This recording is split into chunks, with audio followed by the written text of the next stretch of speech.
Hi, my name is Natalie Jones, and today I will be discussing Arizona's language development approach and how it is associated with English language learners. Did you know that English comes in at number 2 as the most spoken language in the world, second only to Mandarin Chinese? Therefore, knowing the language is not only essential for educational reasons, but for future professional reasons as well. Those of us who are native English speakers never give much thought to how our language impacts our future successes. However, in a time where immigration rates are at an all-time high and steadily increasing, educators must work hard to ensure the future success of minority students. First, let's take a look at the definition of an English language learner, or ELL. An ELL is defined as someone whose home language is one other than English. In the state of Arizona, students are screened for EL identification using an assessment called a ZELA. If their score is at a level below proficiency, they are termed an English language learner. Among educators, the best approach for teaching English language learners can be a controversial topic. The truth is that a variety of approaches can be effective as long as the student's needs are top priority.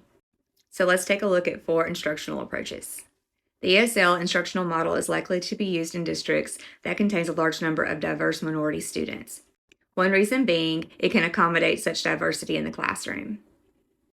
Teachers do not have to be proficient in any language other than English using the ESL approach. The bilingual approach is most likely used in districts or schools that contains the same minority of students. This approach groups students according to their first language. Using this approach, teachers have to be proficient in both English and the student's home language. The Sheltered English Instruction, or SEI, focuses more on content rather than language development and groups students from different language backgrounds together. Teachers use English to provide content area instruction. Structured immersion programs use English but without explicit ESL instruction, teaching English through the content areas. Teachers are skilled in the student's home language and have either a bilingual education or an ESL teaching credential. In this program, students are mainstreamed after usually about 2 to 3 years. Arizona's language development approach focuses on the understanding that EL students are an asset to the school community.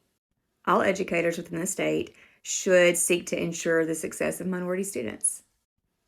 All programs in Arizona must be research-based and follow the 4 principles associated with the approach. Principle number 1 is asset-based behaviors and expectations. English learners provide cultural knowledge to the school community and should be viewed as assets. Their contribution and participation in a program that utilizes their knowledge increases confidence and success. Principle number 2 is integrated instruction in disciplinary language and content. It is the responsibility of all educators to provide instruction that promotes literacy development and content learning that aligns with the English language proficiency standards and content standards. Learning content that is incorporated with language allows English learners to build their knowledge and confidence, which promotes a goal-oriented outlook. Principle number 3 is targeted and explicit language instruction. The focus is on English learners being able to participate in content at grade level, ultimately keeping up with their peers. Instruction incorporates content with language instruction, which increases feelings of self-efficiency among students. Principle number 4 is assessment, monitoring, and feedback. Educators plan instruction by the progress ELs have made associated with language and content knowledge. Utilizing assessment, monitoring, and feedback, ELs are able to set their own goals and work towards reaching them. Student agency refers to the belief that students are more likely to learn when they are involved in their own learning process. When something is interesting or meaningful, students are more likely to participate, which ultimately leads to learning quickly. Students are encouraged to take control of their own educational future by influencing their path to mastery. When it comes to English language learners, student agency is not just important, it is essential.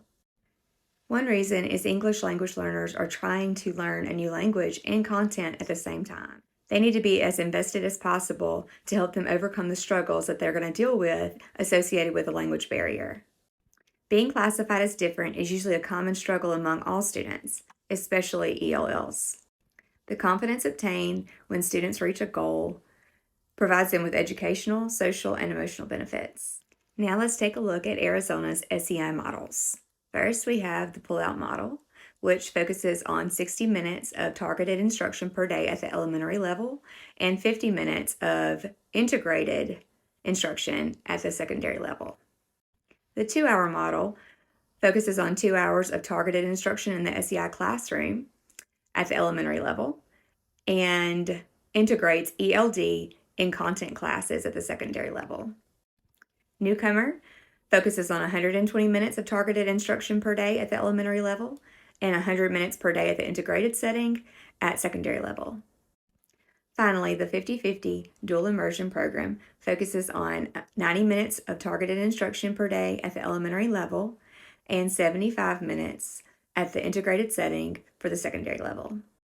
Learning English or any language can be challenging and overwhelming, but combining the right program with the support of educators and peers, EL students can achieve their goals.